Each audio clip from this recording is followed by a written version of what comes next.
Welcome to the UB Football Insider with Lance Leipold. Brought to you by our team UB partners, New Era Cap, Nike, AdPro Sports, WGRZ Channel 2, Pepsi, and in part by Santora's Pizza Pub and Grill, Kegworks, Mass Mutual Financial, and A-Turf. Good evening from Santora's on Transit Road. My name is Howard Simon. Welcome to the UB Football Insider with Lance Leipold. Lance will be joining us in just a few moments. UB, of course, victorious in their opener, beating Albany 51-14. Up next, Penn State at Penn State. Next game is Saturday at noon. We'll have it for you here on ESPN 1520. It will also be seen on ESPN2. We're joined in our first segment this evening here from Santora's by Todd Garzarelli. I got to get titles right. Todd is Senior Associate AD for External Affairs. He is here. Eric Gross is here, Senior Associate AD for Development. And we're going to spend a little time talking about the Dr. Edgar Gashevich Club, and also the game day experience and concerts and tailgating and tickets and all the fun that is involved with your average game day experience. Fellas, welcome. How you doing, by the way? Good. Thanks for having us on. Nice to see you guys. Now, better. Now, I didn't get an invitation, and I was worried that I'd get thrown out when I walked in. But I went into the club the other day, just a little bit before kickoff against Albany. You had quite the crowd in there. It was packed. We had a great crowd. It's an unbelievable addition to UB Stadium. We're really, really pleased with it. We had a lot of people on our staff working really hard down to the wire to make sure all the finishing touches were up, and it looked perfect. That's what I said. I thought media would be like they would throw me out of there. Hey, anytime, give me a call. We'll get you up there. No, it was impressive because I'll have you tell the story. Sure. You can sit and watch the game, but there's a bar, there's buffet, there's TVs. So just talk a little bit about the club experience. Sure, it's something we right when we got here about 3 years ago, we decided we really wanted to enhance the game day experience at UB Stadium for a large number of people, and part of doing that was constructing a brand new club section. So what we have done is we've created approximately 400 premium seats, indoor and outdoor. We have an exclusive climate-controlled lounge with flat-screen televisions, food and beverage service. We also have a cash bar for beer and wine. Climate controlled, good idea on a day like Saturday. It's what people wanted, especially on Saturday, and of course during the winter months, it's really nice to be able to go inside and get warm as well. Now, Todd, we're going to get to you and talk about tickets, but one other thing, when it comes to the club experience, why is it important to have that? Why did UB feel it was important to construct that club atmosphere? Sure. Well, one, like I said, we really wanted to provide a premium amenity to our fans and donors. But two, it helps us secure some revenue moving forward. A significant amount of annual revenue we generate from that club section, and we can take those dollars and pour them into non-revenue producing facilities like a field house, which is something, as you know, we desperately need. So the fans are up in the club seats, and you're dealing with everybody else in the stadium. So, I mean, some people might think, hey, you just kick the ball off, you got a football game. But there's a little more planning that goes into it than just the actual 3.5 hours of the game itself. How much planning, what kind of effort does it take to plan the overall day for a football game? It does. It takes a whole team to do it. We start really working on it back in probably November as this football season's going on. We'll start working and looking ahead to next year.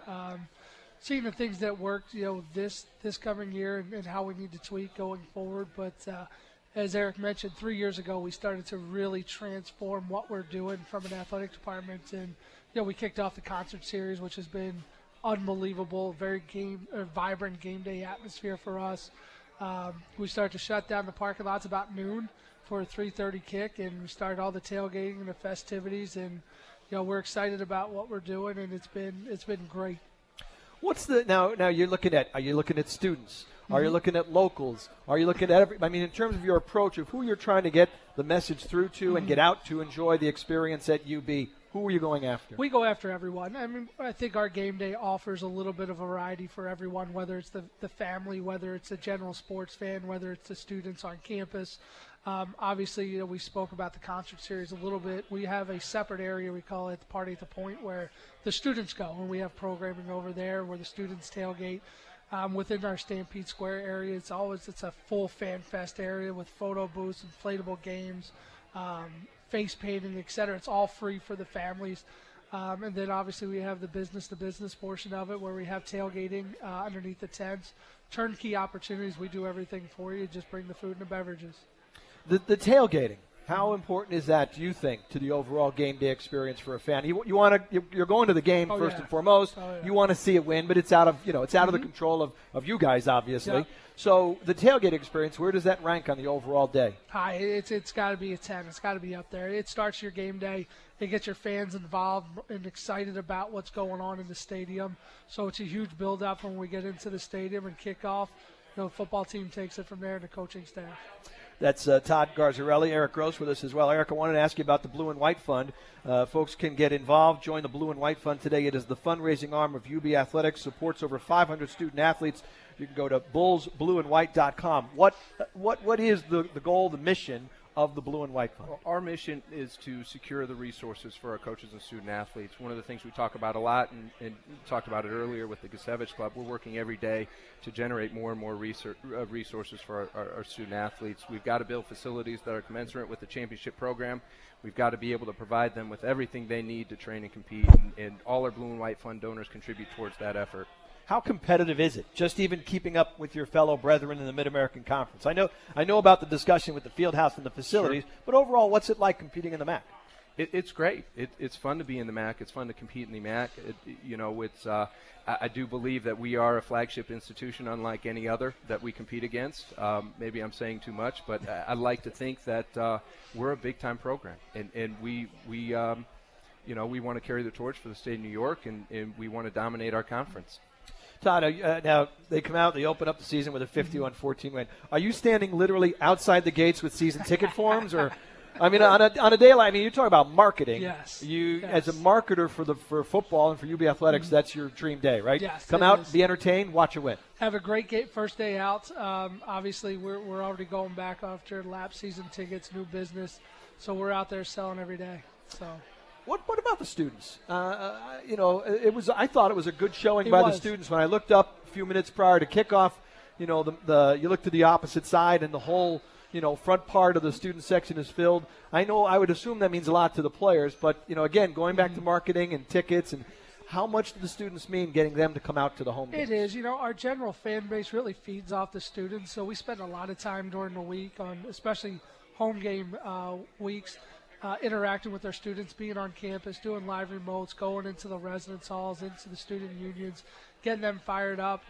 We do some surveys with them to figure out what's the best giveaways and try and get to them early in the game week and build it up and make it climatic towards the end when we kick off. How much can you, I never know what's an NCAA rule and what's not, use coaches and the players to pitch the product, so to speak? Do they get out? Do they get to the dorms? Do they, do they get their message out one-on-one and meet with the folks to get them involved on campus? At every turn we try and use our coaches and our student athletes. I mean, really, when you get that rapport going, the students are more likely to buy in. So head coach Leipold has been great. His staff has been great, the players. So we've had them all across campus in the community meeting one-on-one with our fans and our donors and our sponsors, and everybody's been very, very well receptive to it. But, they're very good at it, and we utilize them at every turn. I know we just started football season, but I want to throw you a basketball question, both of you guys, because you're working for that season too. Yeah. Eric, you have the club now set up for football, the Gusevich Club. What can you do like that for basketball games? Yeah, we've got some great premium amenities for our fans in basketball as well. We have our courtside seats, and we have what we call a bullpen club. So for all those who sit courtside and all those who donate at a certain level, have a place to go. It's a hospitality area where they can go and get complimentary food and beverage. It's a fantastic place. Now, do you or do you not want to be courtside listening to Nate Oates during a game? I'm not sure how blue he gets. Notice I worked in blue, but I'm just curious what that experience would be like. Courtside's, it's access. Right. It's a little bit different than other places. We're going to find out. But it should be fun. Mic'd up with Nate Oates. That's is right. that okay? I'll have to check on that. Okay, and then from your perspective, again, whether it's students, whether it's the general admission, the public, what do you do for basketball season for them? Well, we're in the midst right now of our season ticket renewals. We're halfway through. Deadline's quickly approaching. So tickets are on sale, only $125 for the season to see a great team that came off an NCAA basketball run. season tickets, call 1-877-UB there, not to throw in a shameless It's almost plug. like you do this for a living. But we've already started programming again back in the spring. We're kicking around the dates now, finalizing for Bulls Madness, which will launch here in October, kind of a kickoff to the season. But we've already partnered with some of our corporate partners for some giveaways and some other items when we kick off the season on Friday, November 6th with basketball. But it's different. I mean, football is such an event. There aren't that many home games, 6, and it's a big all-day event. How do your efforts change when it comes to basketball? I mean, no one's showing up 3 hours prior to tailgate. So how do things change with basketball? It's a little bit more programmed out. We'll do some things different, but we'll still incorporate hospitality and tailgating within our facility. We have some space to do that stuff, similar to football, and we'll drive students in a different manner with some different giveaways. But we've been very good over the last couple of years engaging our students and having them come out. Kent State, for example, we had almost 3,000 students in the building on a Friday night, ESPN. So when that place gets full, it gets rocking. All right, now I know you guys wanted to talk about your fantasy draft, but we're going to have to go to break. You'll have to share your stories another time. Is that okay? We'll do. All right, Eric, thank you. Thank you. Todd, thank you very much. Thank you, Howard. Appreciate it. Lance Leipold Show, the UB Football Insider. We're live. If you want to stop by, usually Monday nights, but with the holiday, we're here tonight. But back to our Monday, 6 p.m. schedule. We'd love for you to stop by and spend a half hour here enjoying the show. Actually, spend longer here enjoying the meal. Lance is coming up. We'll talk about the win over Albany. And what's up next? Penn State. It's the UB Football Insider with Lance Leipold from Santora's on Transit Road on ESPN 1520. Join us at Santora's Pizza Pub and Grill. Hey, it's Paul Santora letting you know we have 2 great locations. One on Millersport Highway next to the Marriott, one on Transit Road next to Transit Lanes. We've got 60 taps, 66 TVs. All of our food is made to order with the freshest and most natural ingredients. Both locations have live music, Millersport on Friday, Transit Friday and Saturday night. There's no better place to enjoy football and hockey with great drink and food specials for every game. Santora's Pizza Pub and Grill since 1927. 4 generations strong, the only family to say we are the original. Santora's Pizza Pub and Grill. Great food, great people, great beer. From U Sports to the NFL, A-Turf synthetic grass fields are helping athletes have fun and perform at their peak. More than 30 Western New York schools and over 400 schools nationwide call A-Turf their home field. It's what the UB Bulls play on and the Buffalo Bills too. A-Turf Titan has the highest safety rating and the longest warranty. A-Turf, optimal performance for athletes, superior value for owners. Learn more at aturf.com. Hello, this is that Kegworks guy for the Kegworks store. Are you sick of that neighbor throwing the best party every year? We have everything you need to kick that guy's party right in the you-know-whats. From an extensive line of Jell-O shot supplies to keg pumps, premium cocktail mixers, beer pong tables, and so much more. So get to the Kegworks store at 1460 Military Road in Kenmore, just south of Sheridan. Until next time, this is that Kegworks guy reminding you, go to the Kegworks store. Napa know-how! If you want to clean that gunk off your engine, you're going to need some gunk of your own. Gunk Engine Degreaser. And now, not only is it on sale at Napa for just $2.99, it also comes with a $2.99 mail-in rebate. That makes Gunk Engine Degreaser at Napa practically free and gives you a gunk-free engine. Conquer the job with Napa know-how. Mail-in rebate available for the entire sale price. Limit 3 per household at participating Napa Auto Parts stores while supplies last. Offer expires 9/30/15.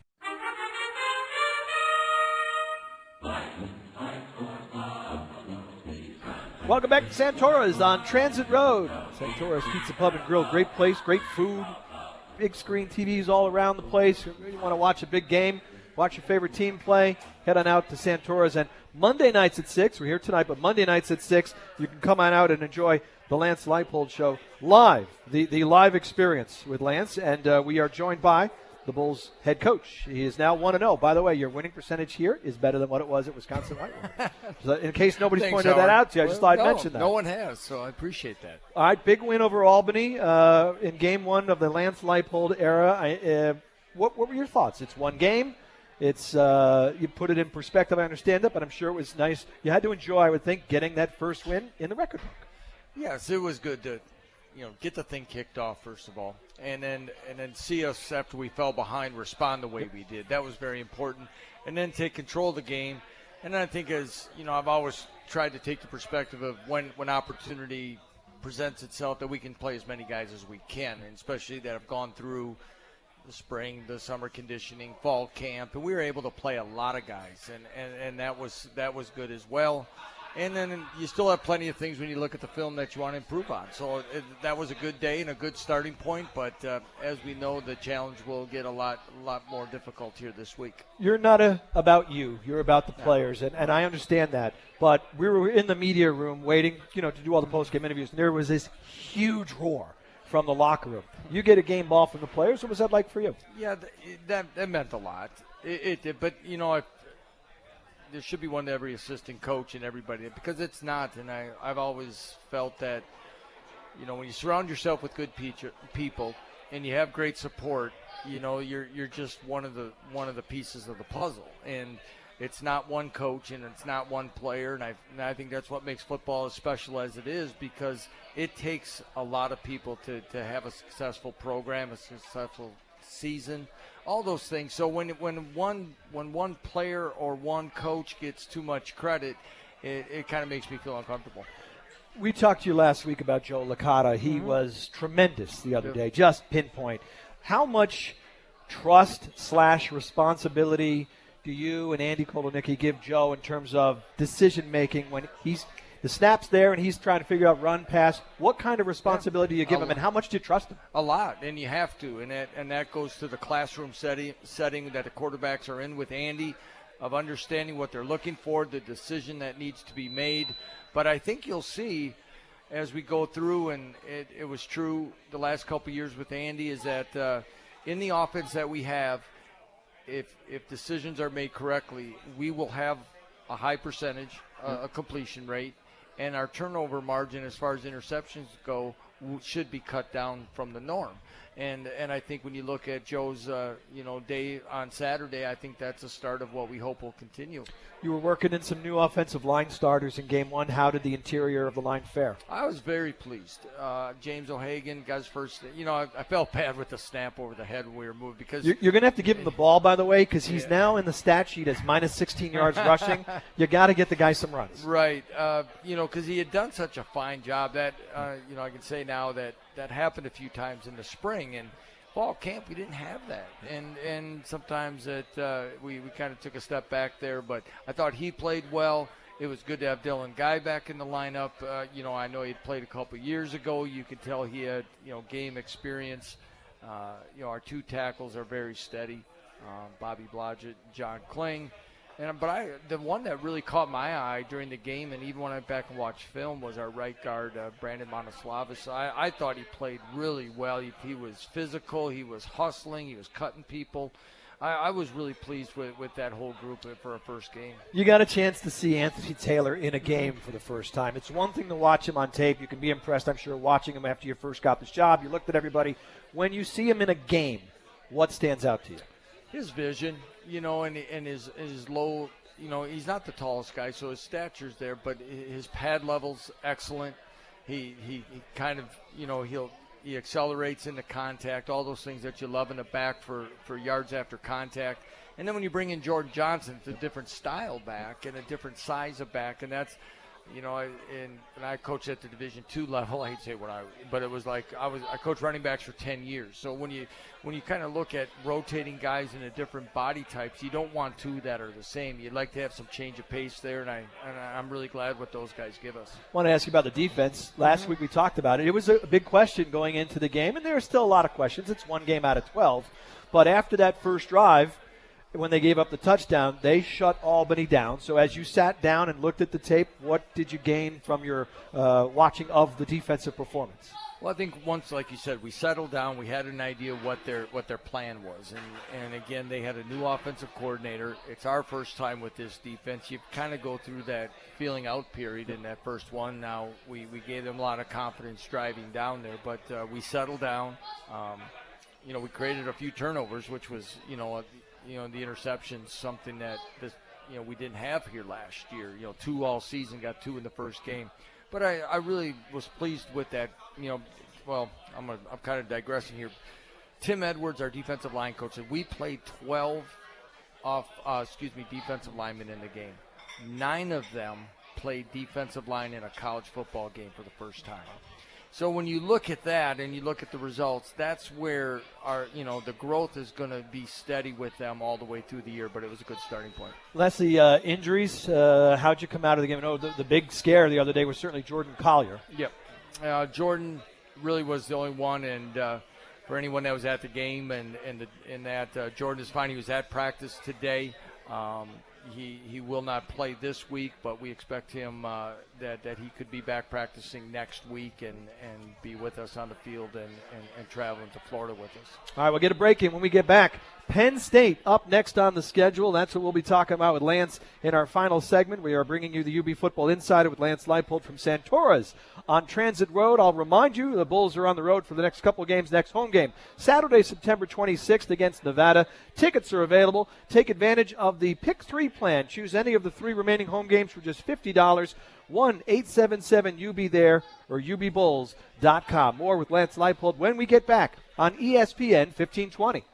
Don't miss any of the fanfare at UB Stadium this fall. Take advantage of the Pick 3 plan and purchase any 3 remaining home games for just $50. The Bulls are home again on September 26th against Nevada with a pregame tailgate concert featuring country music star Eric Pasley. Live for game day. It's big-time entertainment you won't want to miss. For tickets and more information, call 877-UB there or visit ubbulls.com. Join us at Santora's Pizza Pub and Grill. Hey, it's Paul Santora letting you know we have 2 great locations. One on Millersport Highway next to the Marriott, one on Transit Road next to Transit Lanes. We've got 60 taps, 66 TVs. All of our food is made to order with the freshest and most natural ingredients. Both locations have live music, Millersport on Friday, Transit Friday and Saturday night. There's no better place to enjoy football and hockey with great drink and food specials for every game. Santora's Pizza Pub and Grill since 1927. 4 generations strong, the only family to say we are the original. Santora's Pizza Pub and Grill. Great food, great people, great beer. Napa know-how. Few things in life are as annoying as bad wiper blades. Good thing Napa's got 50% off Rain-X Latitude wiper blades. That's 50% off, plus a $10 Visa gift card by mail when you buy a pair. New Rain-X blades means a lot less. Conquer the job with Napa know-how. At participating Napa Auto Parts stores. Offer expires 9/30/15. Hello, this is that Kegworks guy for the Kegworks store. Are you sick of that neighbor throwing the best party every year? We have everything you need to kick that guy's party right in the you-know-whats. From an extensive line of Jell-O shot supplies to keg pumps, premium cocktail mixers, beer pong tables, and so much more. So get to the Kegworks store at 1460 Military Road in Kenmore, just south of Sheridan. Until next time, this is that Kegworks guy reminding you, go to the Kegworks store. Welcome back to Santora's Pizza Pub and Grill on Transit Road. Howard Simon here with Lance Leipold, the UB Bulls football insider. At Penn State Saturday at noon here on ESPN 1520 and on ESPN2. Before we get to Penn State, I forgot. The drought ended on Saturday. First punt return for a touchdown since 2002. Jacob Martinez gets himself in the UB record books. What are your thoughts on his day on the special teams work? Well, it was a great way to kind of wrap up the scoring. It was something that exciting and electric. Jacob did a nice job. And, John Fuller, our sports information director, came up and said that, we ended the longest drought in Division I football. So that was also another good thing to get off the records, I guess.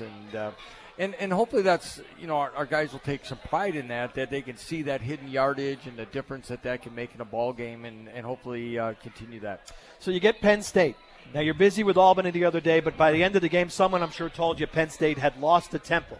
So as a coach, I love these questions. Do you look at it and go, Penn State lost to Temple. These guys are definitely beatable. Or do you go, oh, God, they're going to be in a bad mood now. They just lost to Temple.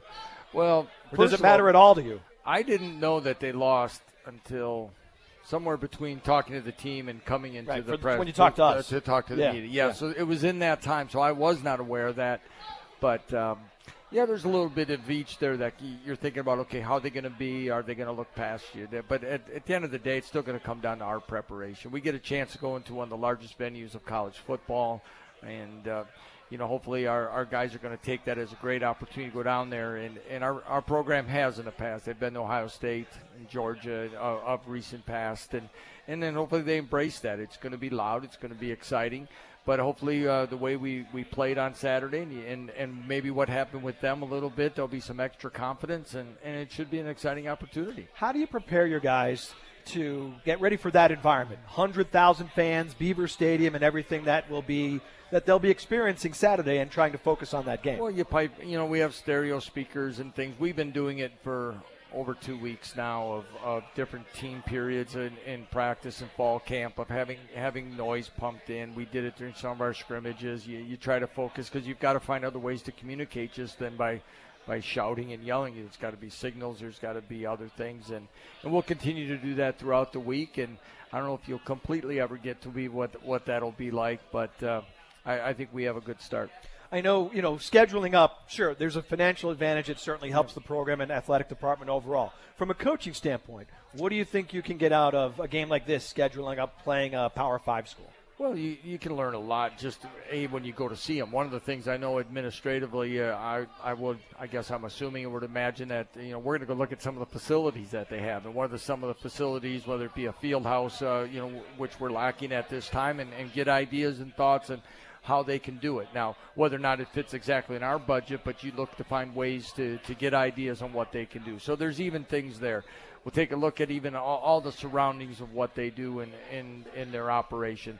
But I also get to think of what that opportunity to play against in that environment, what that can do, the adrenaline and all the extra excitement that you have a chance, and you want to continue to raise the bar of expectations, and that's what we're going to keep doing. All right, lastly, what do you see from Penn State? Have you had a chance to look at them, and what do you see? Well, they have an excellent quarterback in Heckenberg, and he's projected to be a first-round draft pick whenever he decides to leave after his junior year, or if he's going to play 2 more, and it starts there. But again, there's a speed factor that we have to be aware of in the skill positions. But I think the one that's going to be the most challenging for us is it's going to be up front. Their defensive front is excellent. I know their offensive line has struggled a little bit last week and some last year, but we've got to be able to answer that and continue to make them put stress on them to have a chance, and put pressure on the quarterback if we want to have a chance for the upset. Well, good luck on Saturday. Thank you. And we're looking forward to talking to you again next Monday. It'll be exciting. I appreciate it, and it's good to be with you again. Thanks, Lance. Appreciate it. Lance Leipold, UB Football Insider. Join us Monday night at 6. We'll recap the Penn State game here at Transit Road, Santoras, just north of Sheridan. Don't forget, ESPN 1520 Saturday at noon, and the game is also on ESPN2. We'll talk to you next Monday. This broadcast of the UB Football Insider with Lance Leipold has been brought to you by our Team UB partners, New Era Caps, Nike, AdPro Sports, WGRZ Channel 2, Pepsi, and in part by Santora's Pizza Pub and Grill, Kegworks, Mass Mutual Financial, and A-Turf.